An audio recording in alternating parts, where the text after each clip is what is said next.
Hi. Um,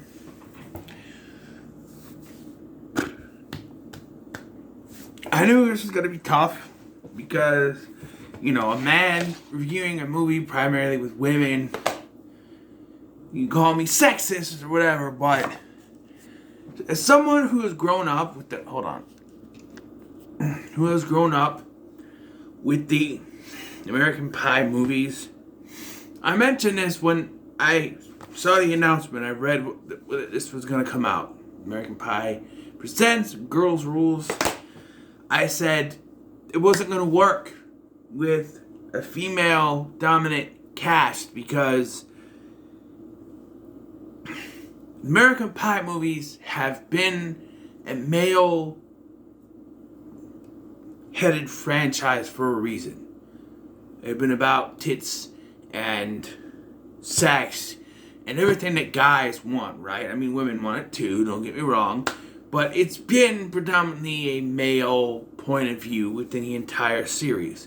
So now, in this day and age, they decided to make one from the female point of view, and I didn't think it was going to work. And this movie doesn't work. But not because it's from a female point of view. Actually, that's not really a problem, because they show that females have just as many problems as males when it comes to finding the right person to be with and falling in love or hooking up or being in a relationship. They show that they're very equal at that, and that works. However, there's just... Okay, there's a female Stifler. Stephanie Stifler. The actress is good.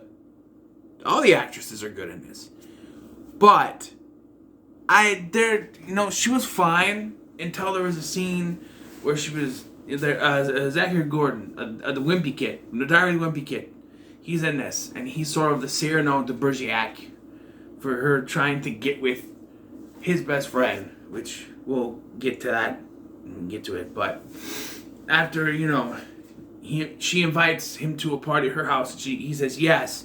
She's like, and I'm like, nah, that doesn't look right with the female. It doesn't look right with a girl. It just doesn't.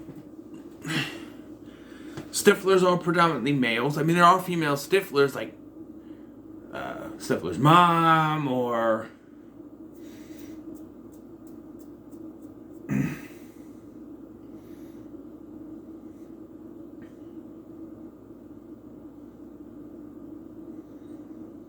sorry, there's a post-credit scene apparently.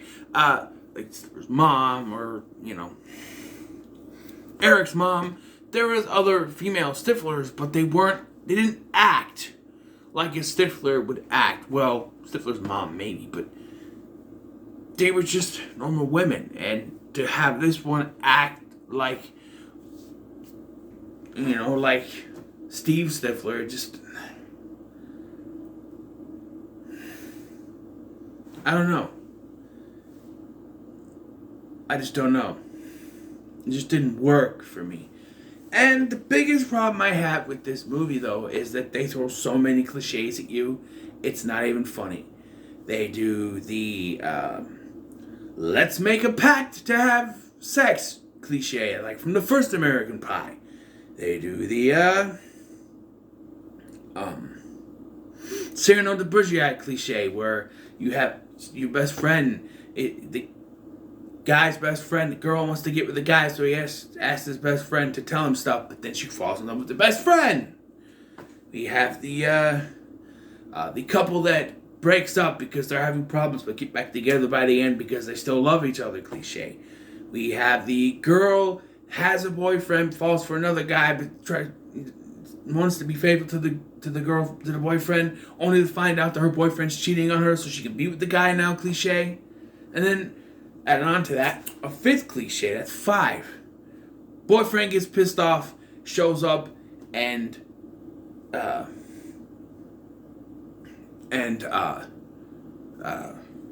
ruins ex-girlfriend's relationship with new guy.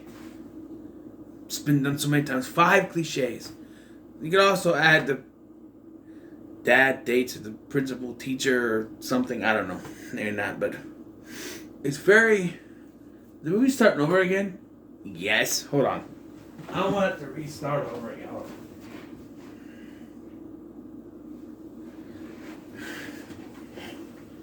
So many cliches. But let's get into the film itself. Okay, so this film starts with our main character, Annie, played by Madison Pettis. And there are two former Disney Channel actresses in this. There's Madison Pettis, who was in like Cory in the House, and that movie I have with The Rock. I forgot what it's called. The Game Plan. And Piper Curda, who was in that show, I don't know. Or I Didn't Do It.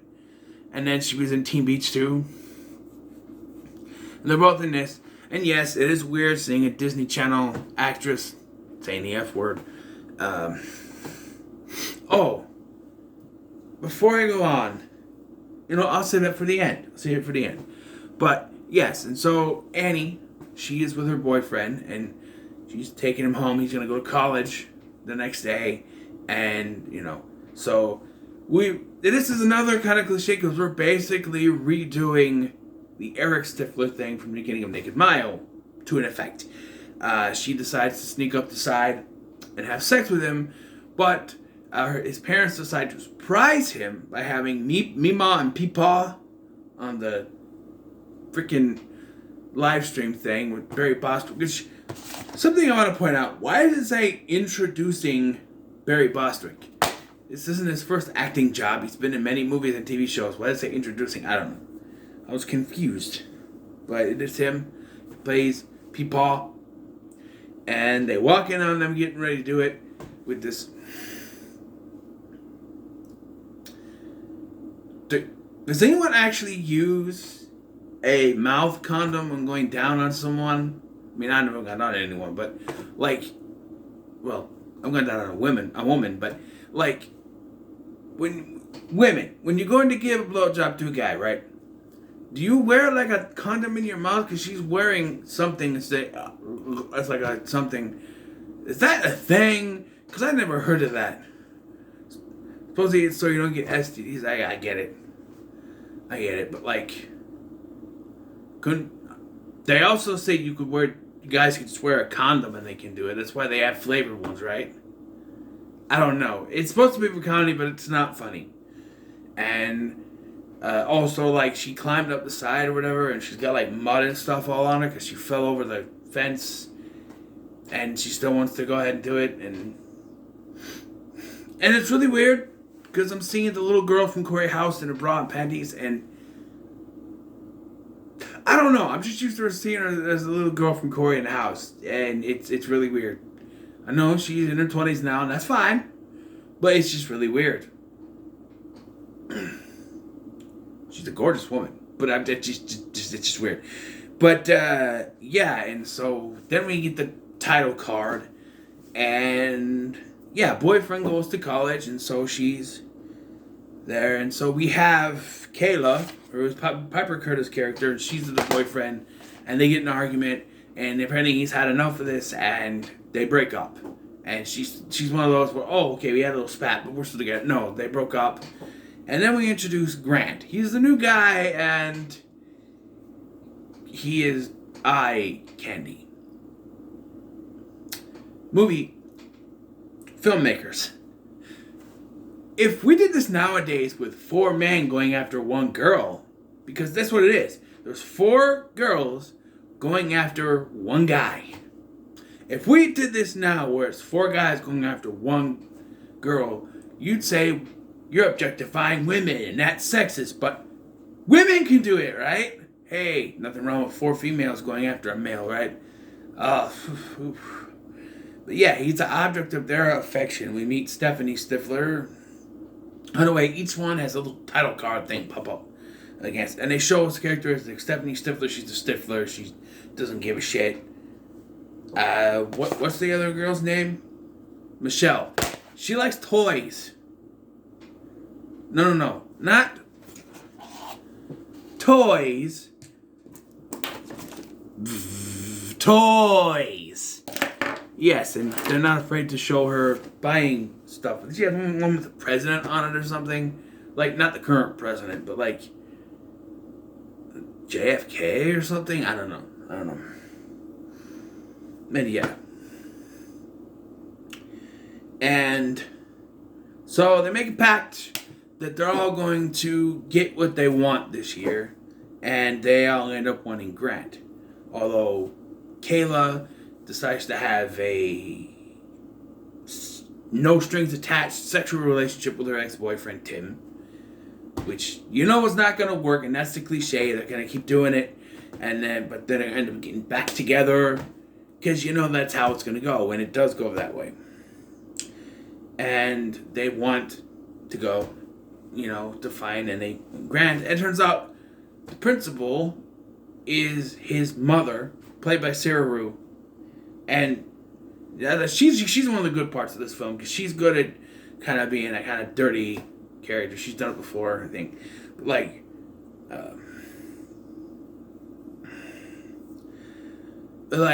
she is their new neighbor, and she's having her own kind of F-buddy relationship with Annie's dad that, I don't know, goes somewhere, I guess.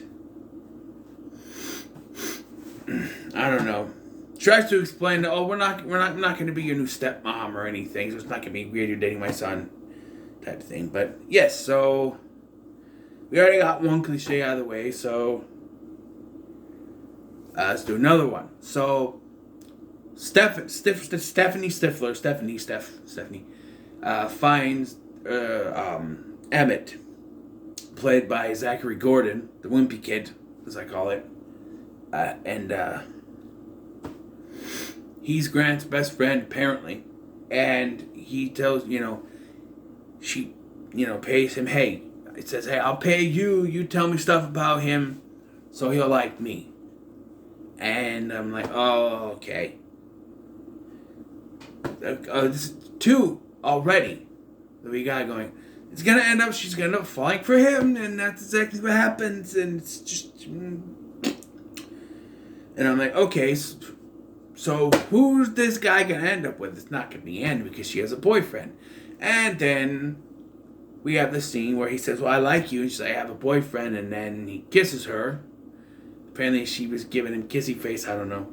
And then she has a dream about it. I'm like, oh, we're doing this. We're really going to do this. And she's like, I got to prove that I don't like him. I'm going to go find my boyfriend. He's 3 hours away, and I'm going to have sex with him. I'm going to win this pact, and I'm going to lose my virginity. Because we got to do the whole pact thing like the original American Pie. But I'll discuss later why that doesn't work. And why this movie overall doesn't work as an American Pie film. We'll get that to the end. So she goes to see her boyfriend and play out two scenarios. One where everyone's cheering for her and she's all, yeah, and then the other one is the regular scenario. One of them has like a door and she's ready to go in. The other one has a sock on the door. And I went, fuck, we're doing this, aren't we? Yep, she walks in and he's getting a blowjob from another girl who has the thing in her mouth again, and I'm thinking, is that even really a thing? Do they even exist? It's supposed to be a running joke in this movie, I guess, but it's not funny. It's not funny to see some chick with a blue thing sticking out of her mouth. It's not. What is that? Is it supposed to be attractive? I don't know. But yeah, she breaks up with him because he's cheating on her, and she leaves. And so, yeah. So she likes Grant, but she's not going to do anything about it. And they all decide to have a party because Stephanie's going to get with him. But then when they all realize that she likes him and he likes her back, they all back off. And apparently, what's her name? Michelle has a thing for the principal's assistant, who's also in their school, by the way. He's one of the students. Student, teacher's assistant kid. Who likes presidents too, apparently. So this all comes together at the party, basically. Kayla and her boyfriend get back together. Kayla and Tim get back together. And we do the thing that, in a female-led film, there is so much. There is, nowadays, and you can't have a guy stand up for a woman in a female-led film. You just can't do that. But there's this douchebag that keeps, going after her, after Stephanie. And so Wimpy Kid stands up to him like, I don't believe for a second that Wimpy Kid's gonna do anything. And no, he gets punched, he gets like headbutted by the dude. And then she grabs the dude's crotch and basically tells him to fuck off. And I went, and I swear someone goes, fuck yeah! And I'm like, oh my god. Beat me over my head. That is the most big middle finger to a man you could ever. I get it. It's a female-led film. In this film's defense, it doesn't beat you over the head with it like Black Christmas 2019. It doesn't, and I thought that's what it was gonna be. But it's American Pie, so I'm giving it a chance. In its defense, it doesn't do that. There's a lot of female feminism stuff in it, but it's not overt and over your head and not a big middle finger like it is with that Black Christmas 2019. So, they go to get Kayla, but Stephanie is, taken out of it. Stephanie's taken out of it, and then there's two left. She goes, I'll stay here, you guys go. And so then Kayla is taken aside by her boyfriend and then getting back together. So it's up to Michelle to go get her, and then she runs over her future boyfriend prospect. But he's fine, and they go to get her, and she's talking to get Annie, and Annie's talking to the principal. Basically, you gotta go out there, you gotta get what you want. So they're all ready to go, right? Nothing can stop in the way. Out of fucking nowhere, boyfriend shows up. Ex-boyfriend Jason shows up and tells Grant all about the pact. The only problem is they never once indicated to us he knew anything about it. And they knew that because they have him explain she was texting me every night about it. And that makes no fucking sense.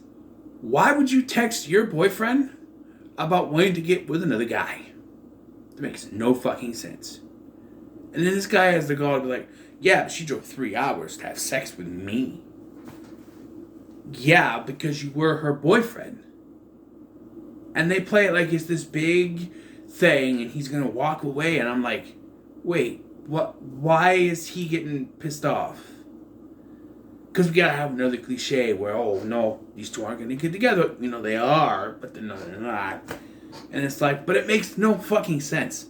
Jason has no right to be there because he shouldn't even know about the pact. They know that, but they wanted to have that in the movie, so they threw in the line that she was texting him. We never once got any evidence of her texting him about it, and it makes no sense that she would be texting him about getting with another guy. And yeah. So he gets kicked out or whatever, and he runs off, and yeah, we gotta do this whole we gotta get them together thing, because we gotta have a third act breakup and get back together, and I don't know, it's stupid. It's very cliche. It's very stupid. It just doesn't. They end up getting together anyway, because the mom advocates for her, and the dad too, and then they go to this dance, and they all get together, and they're all happy, and they're all dancing, and Danny Trejo was there dressed as a chicken. For some reason, even though I don't remember seeing him in any other part of the movie, and he's supposedly the janitor, I don't know. And then they all have sex, and they do a dick joke, where they're basically copying the joke from the Beta House, where the whole where Kuz has the girl and she has like an oversized clit or whatever. She's the squirter and she's afraid, and that's the whole secret. Here it's and they think, she thinks, it's gonna be small, but it's actually a big one, even though we don't see anything. Not even a shadow.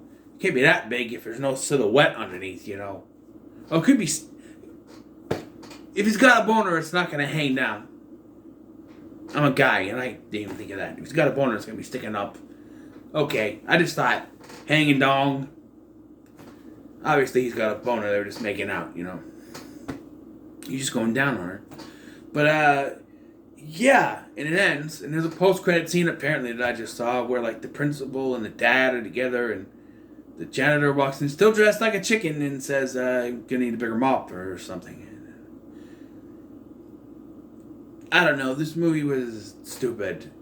I thought Book of Love was the worst, but this was just... And what makes it the worst out of all, is that this is the only... And this is the biggest problem with this film, overall for me, and should be for many other American Pie fans. This is the only film without nudity. I mean, they're supposed to be 17, but it's American Pie. Some nudity is needed. There's no nudity in this. And there's no Eugene Levy. In every other American Pie film, Eugene Levy has been the cornerstone of these, has had a cameo or an appearance in this in some way, shape, or form. They found a way to screw him in there. In a real American Pie movie, he'd be the new principal.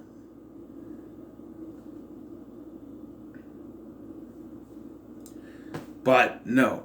Instead, we get sort of like two. We get Sarah Rue, who gives them advice, and the dad also gives advice. And with the dad, it comes across like he's trying too hard to be Eugene Levy, but he's too handsome to be Eugene Levy, I think. But yeah, I would have to say that when it comes to American Pie Girls' Rules, it's not worth your time. It doesn't have anything. It's too many cliches, and it other than having a character named Stifler and taking place at East Great Falls High School, they took those two things out. It could be any other generic romantic comedy, teenage, raunchy romantic comedy film, and you wouldn't even bat an eye at it being American Pie. It has nothing that makes any of the American Pie movies, you know, what they are, apart from the pact, which they stole from the first movie. It just doesn't work overall, so it's not worth your time. So what are your thoughts on American Pie Girls' Rules? Let me know in the comments below. Make sure to like, share, and subscribe. What does that title even mean? I don't know. See you in the next one.